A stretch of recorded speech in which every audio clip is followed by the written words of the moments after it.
Hi friends, today I'm going to show you Burmese khasway recipe.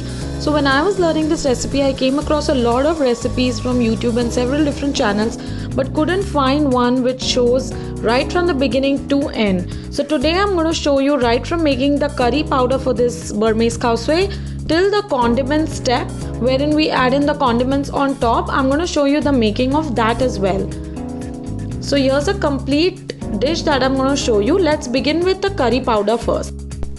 Let's begin. So I'm heating a pan here and I'm going to dry roast few spices and then blend it into a powder and keep. This is the curry powder which you can store for about 2 to 3 months and use it whenever next time you're going to make this. So I'm going to make this powder to begin with. So these are the dry spices that I've taken, as you can see in the plate. I have 1 tablespoon of mustard seeds. I have 2 red chilies. I have 2 tej patta,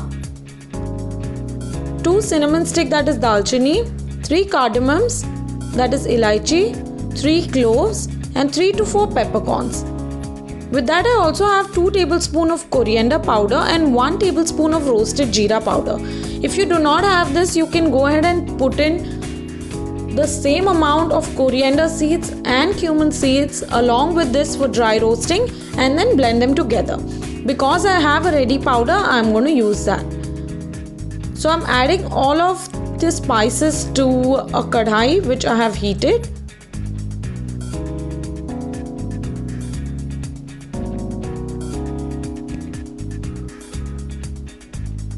I'm not adding coriander powder and cumin seed powder because these are already roasted and blend and I'm using that. So you can go ahead and add everything if you're using the ready spices. We have to dry roast this for about a minute or 2 till the color changes.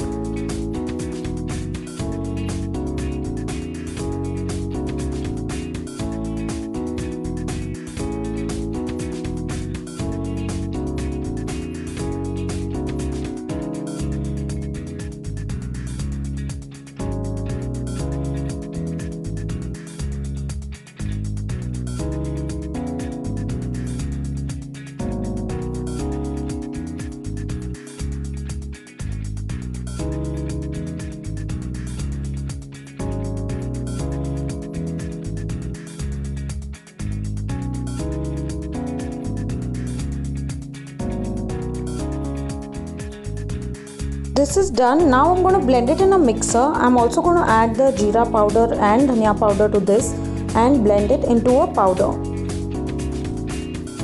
This is done. Like I said, we are going to store this. I'm just going to use about 1 to 1.5 spoons of this in the curry, and you can use it within 3 months whenever you're preparing this dish. Now in the same pan, I'm going to heat about 3 tablespoons of oil.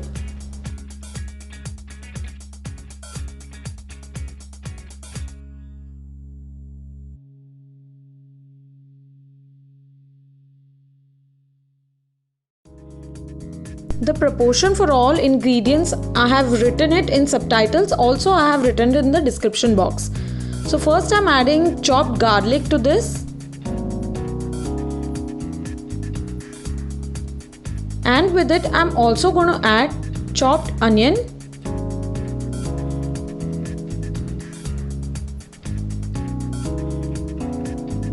And we have to saute this in oil for about 2 to 3 minutes.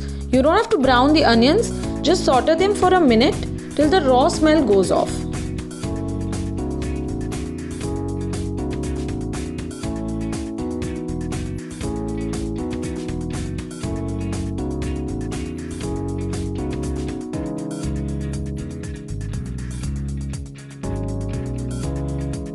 Now to this I'm going to add ginger paste.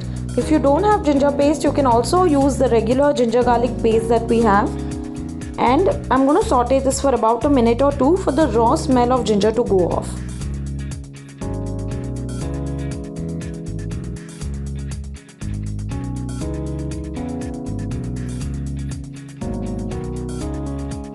Now turmeric is a very important spice in Burmese dish. I'm going to add 1 tablespoonful of turmeric powder. And I'm going to mix this well. Because we've used a lot of turmeric powder, ensure you on slow flame roast this well so that it doesn't smell of turmeric powder later.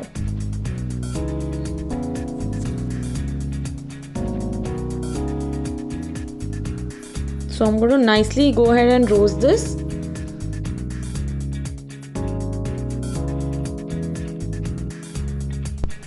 Now to this I'm going to add gram flour, that is besan.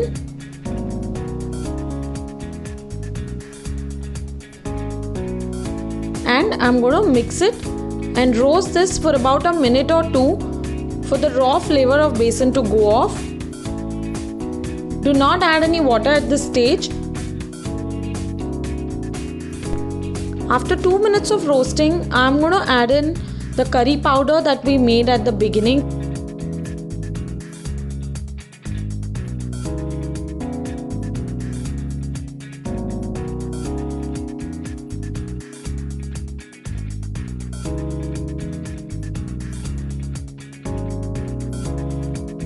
So here goes in the curry powder. And I'm going to mix it with this and continue to roast this.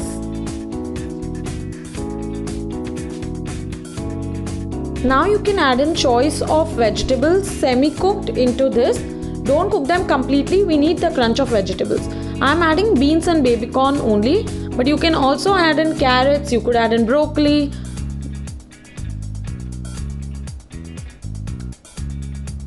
I'm adding a lot of water and I'm going to mix all of this really well, combining all the ingredients. Ensure there are no lumps formed out of the gram flour mixture that we made. Ensure you break all the lumps and then mix this well.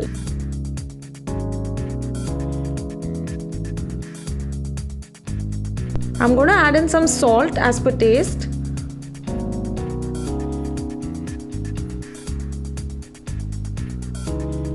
Give it a mix.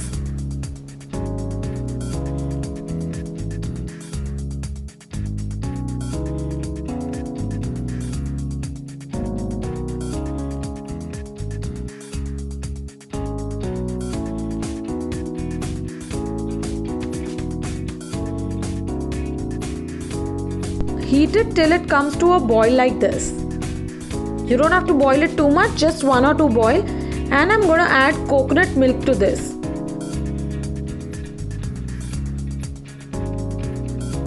This is what will enhance the flavor too much. I'm going to add in coconut paste or coconut puree, whatever you call it, to this and give it a nice mix.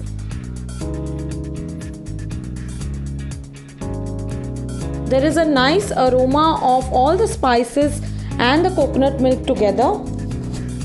We will keep the flame low and continue to cook this for about a couple of minutes, say 2 to 3 minutes, and we are good to go. You can see this has come to a boil.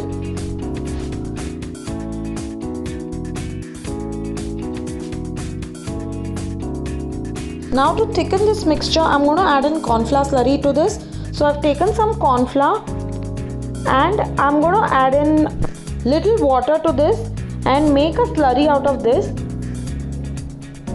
way, not too much, just a little water, and I'm going to mix it, ensuring there are no lumps, this way,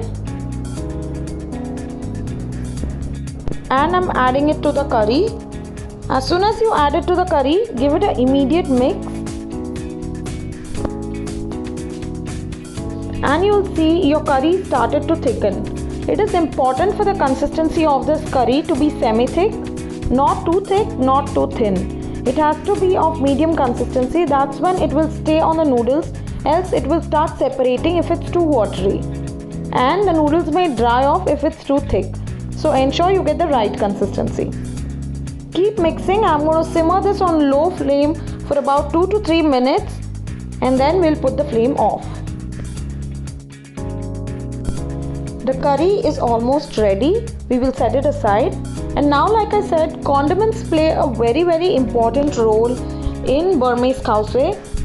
because that is what enhances the flavor of this dish completely. And I'm going to teach you how to get your condiments ready as well. So let me show you what all condiments I'm going to use. There are several condiments that people use to this dish. This is what I prefer, so I'm going to show you these 6 of them that you can add and it will give you a good flavor. So let's go stepwise. Let me show you my first ingredient. Now the first condiment is chili flakes. You can either use ready chili flakes if you have, or just dry blend red chilies in a mixer blender.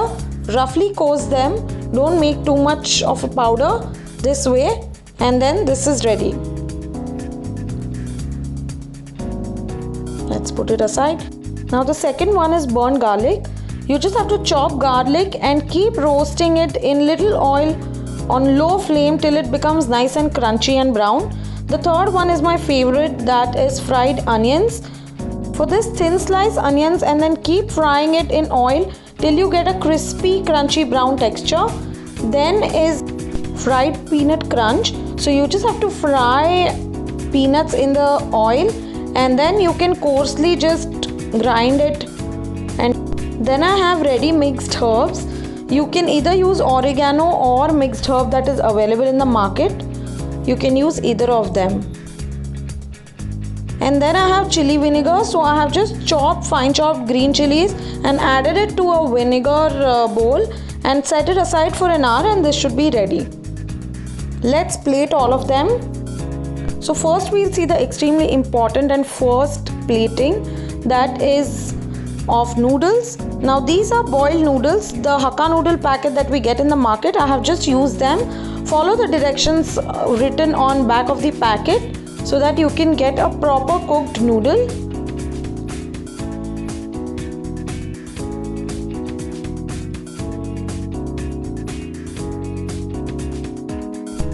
So I'm going to take a small portion of it and place it at the center.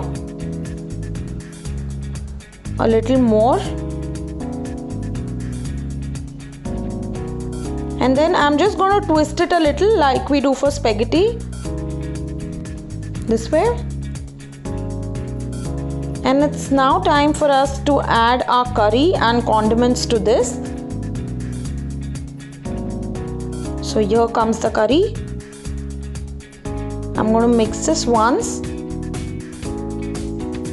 And we are going to pour it on top of the noodles. This way. Adding some veggies and then some curry.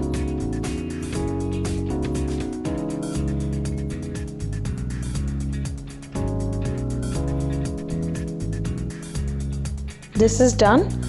Now I'm going to add all the condiments. I'm a little more generous with the condiments because I love the flavor of them in this dish. You can add it as per your taste, whichever condiment you like better, you can go ahead and add that. So first I'm adding little of the red chili flakes.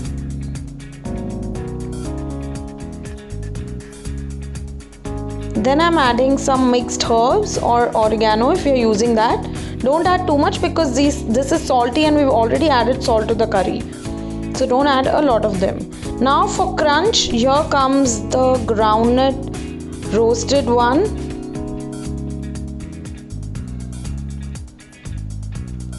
And I'm going to add in burnt garlic. This also enhances the flavor a lot, gives it a much better flavor. And at last, my favorite, that is fried onion. I'm going to add in a little more.